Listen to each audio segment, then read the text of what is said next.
Okay, down here now where I multiplied the inverse of my column of basis vectors matrix by the 2, -6, the actual coordinates in R2 of our vector. Okay, I got 0, -2 relative to the basis B.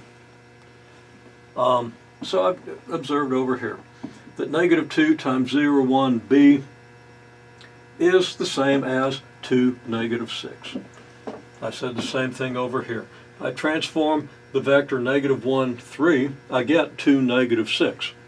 If I transform that vector in the eigenvector basis, well, I have to use the base of the matrix relative to that basis. I transform 0, 1 because 0, 1 is my -1, 3 vector, and I get 0, -2, meaning 0 of these, -2 of these, meaning this. So that this is the same as this. Just as this is the same as this. Now don't be distracted by the fact that sometimes I wrote these out in rows with semicolons, because a row vector with semicolon indicates a column. Okay, and whether I wrote in row or column just really depended on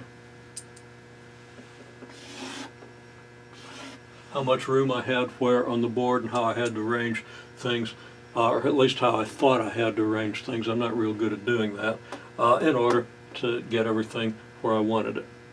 Okay, so here's a picture of a basis, a matrix with relative to that basis that makes this basis an eigenvector basis, and a picture of what it does to a transformation. It stretches space in this direction, it stretches space in this direction, but inverts it. Okay?